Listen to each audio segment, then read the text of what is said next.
Assalamualaikum warahmatullahi wabarakatuh. Perkenalkan, nama saya Taruna Murabidjan. Saya Safira Alfiatun aja. Saya Talita Laila. Saya Vina Nagita Ramadhani. Saya Muhammad Gilang Irfansyah. Kami dari kelompok 4 akan menampilkan isi-isi dari novel Pulang Pergi karya Terelie. Selamat menyaksikan. menyaksikan.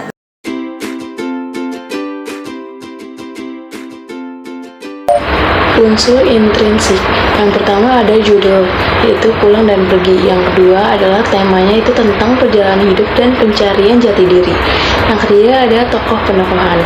Yang pertama itu ada Bujang, tokoh utama yang cerdas, berani, dan memiliki loyalitas tinggi terhadap keluarganya. Yang kedua ada Tauke Besar, sosok pemimpin yang berwibawa, bijaksana, namun keras terhadap Bujang, sekaligus sebagai figur ayah bagi tokoh utama. Yang ketiga yaitu Salonga, White, dan anggota klan lainnya yang berperan sebagai teman, sekutu, atau lawan Bujang yang berperan membentuk konflik dan dinamika cerita. Yang keempat ada alur cerita. Alur yang digunakan dalam cerita ini adalah campuran antara maju dan mundur. Yang kelima ada latar. Latarnya yang pertama ada latar 4, yaitu beragam termasuk berbagai kota besar di Asia dan Eropa seperti Jakarta, Bangkok, dan Venesia, menunjukkan perjalanan global Bujang.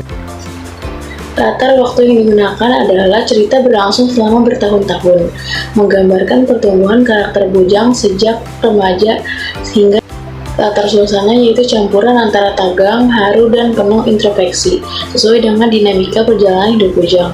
Yang keenam ada gaya bahasa. Terelie khas menggunakan narasi yang sederhana namun penuh makna, banyak metafora dan filosofi yang membuat pembaca merenung tentang kehidupan. Yang ketujuh ada amanat, yaitu yang pertama adalah kehidupan adalah perjalanan yang harus dijalani dengan keberanian dan kebijaksanaan.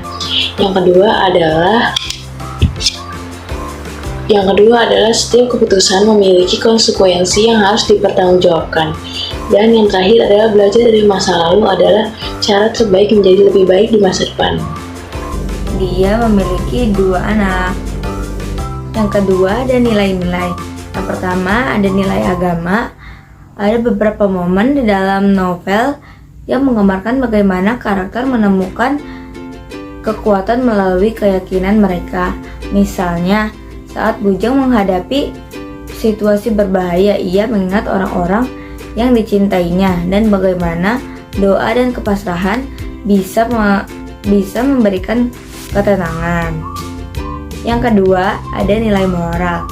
Dalam cerita novel Pulang Pergi ini, karakter utamanya yaitu Bujang harus menghadapi konsekuensi dari pilihan hidupnya, yaitu sebagai seorang pembunuh bayaran. Keputusan-keputusan yang diambilnya tidak hanya berdampak pada dirinya saja, tapi juga pada orang-orang terdekatnya.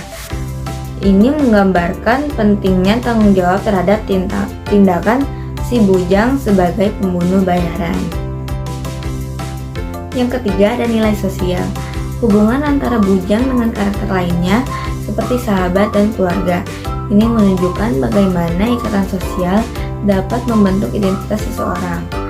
Kesetiaan dan dukungan dari teman-teman dalam perjalanan hidupnya menjadikannya tema sentral. Yang keempat atau yang D, ada nilai budaya. Dalam beberapa bagian, novel menampilkan tradisi dan budaya yang menjadi bagian dari kehidupan karakternya. Misalnya, perayaan atau ritual keluarga yang menggambarkan nilai-nilai budaya yang dijunjung tinggi. Yang kelima atau yang E itu nilai politik. Karakter-karakter dalam novel menyadari dampak kebijakan dan kondisi politik terhadap kehidupan mereka. Bujang dan karakter lainnya merasakan adanya efek dari ketidakstabilan politik yang mendorong mereka untuk berpikir kritis tentang posisi mereka di masyarakat. Konsep ekstrinsik yang ketiga yaitu situasi kondisi masyarakat. Situasi kondisi masyarakat pada saat Terelie menulis novel ini yaitu masyarakatnya yang miskin, jauh dari kota, dan memiliki pemahaman agama yang kuat. Kebahasan dan majas. Yang pertama yaitu bahasa. Bahasa yang lugas dan mudah dipahami. Terelie menggunakan bahasa yang sederhana namun penuh makna. sehingga pembaca dapat dengan mudah memahami cerita tanpa kehilangan kedalaman emosional dan filosofinya. Yang kedua, dialog yang natural. Dialog dalam novel terasa alami, mencerminkan karakteristik tokoh dengan latar belakang dan kepribadian mereka masing-masing. Contohnya, percakapan antara tokoh utama dengan mentor atau lawannya mengandung pelajaran hidup yang modern. Yang ketiga, deskripsi yang detail. Terelie sering memberikan deskripsi yang rinci tentang suasana tempat dan emosi tokoh, membuat pembaca merasa seolah-olah berada dalam cerita. Yang terakhir, kata-kata motivasi. Novel ini syarat dengan kutipan-kutipan inspiratif yang menjadi ciri khas Terelie. Hal ini memperkuat pesan moral dalam cerita. Yang kedua, yaitu ada majas. Majas yang pertama adalah majas metafora. Digunakan untuk menggambarkan konsep abstrak secara lebih konkret. Contoh, hati kita seperti samudra, dalam dan penuh misteri. Yang kedua, majas hiperbola. Untuk memperkuat ekspresi emosi tokoh atau situasi. Contohnya, rasanya seperti seluruh dunia runtuh di atas kepalaku. Yang ketiga, yaitu majas personifikasi. Memberikan sifat manusia pada benda mati untuk menciptakan suasana. Contohnya, angin berbisik lembut seolah mencoba menghiburku. Yang keempat, ada majas simile atau majas perumpamaan. Majas ini sering digunakan untuk membandingkan sesuatu. Contoh, hidup itu seperti perjalanan panjang dengan rute yang penuh tikungan. Yang kelima, ada majas ironi. Terelie juga menyisipkan ironi untuk menyampaikan kritik atau humor. Contohnya, lucu sekali mereka, bilang ini dunia yang adil. Padahal semua keputusan dibuat oleh segelintir orang. Yang keenam ada majas litotes. Untuk menyampaikan kerendahan hati tokoh. Contoh, aku hanya pelari kecil di dunia yang besar ini. Yang pertama, citraan visual atau penglihatan. Langit di atas sana berwarna biru kehijauan, awan tipis yang bergerak perlahan seperti di lukisan. Citraan ini menggambarkan suasana langit yang tenang dan damai dengan detail visual yang jelas. Yang kedua, citraan auditori atau pendengaran. Suara kereta yang berduru-duru terdengar jelas di telinga, menciptakan rasa hampa yang semakin dalam. Dalam kalimat ini, suara kereta yang keras dan berulang menambah kesan kesepian atau kebosanan yang dirasakan oleh tokoh. Yang ketiga, citraan kinestetik atau perasaan fisik. Tangan diriku yang menggenggam erat, tangan suci terasa basah oleh keringat. Citraan ini menggambarkan ketegangan fisik dan perasaan gugup yang dirasakan oleh tokoh utama dalam situasi tertentu. Yang keempat, citraan emosional atau perasaan. Hatiku seperti dihantam batu besar. Perasaan kehilangan ini begitu berat dan tak tertahankan. Citraan ini menggambarkan kesedihan yang mendalam, memberikan pembaca rasa perasaan tokoh yang sedang berduka.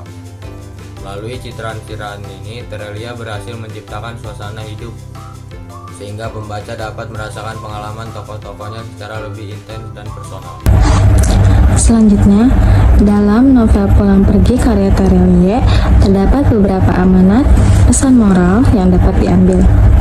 Berikutnya adalah pertama, kekuatan cinta dan persahabatan. Novel ini menggambarkan betapa pentingnya hubungan antara manusia, baik itu cinta maupun persahabatan. Hubungan yang kuat dapat membantu seseorang melewati berbagai rintangan dalam hidup. Kedua, pentingnya memilih jalan hidup. Setiap karakter di dalam cerita memiliki pilihan yang harus diambil, dan pilihan tersebut akan memengaruhi arah hidup mereka. Ini mengajarkan pentingnya mempertimbangkan konsekuensi dan setiap keputusan yang diambil. Selanjutnya ada perjalanan hidup yang penuh pelajaran. Seperti judulnya, Pulang Pergi. Novel ini mencerminkan perjalanan hidup yang harus dihadapi, baik dalam kebahagiaan maupun kesedihan. Selanjutnya, harapan dan keteguhan. Tokoh-tokoh dalam novel ini menunjukkan bahwa harapan dan keteguhan menghadapi kesulitan adalah kunci untuk mencapai impian dan keberhasilan. Terakhir ada ketentuan takdir. Novel ini juga mengisahkan tentang bagaimana takdir bekerja dalam hidup seseorang dan bagaimana kita harus berusaha sebaik mungkin meskipun ada hal-hal yang berada di luar kendali kita.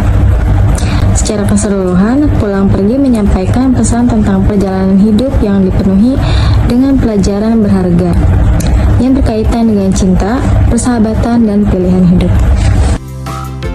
Sekian dari kelompok kami, kurang lebihnya mohon maaf. Wassalamualaikum warahmatullahi wabarakatuh.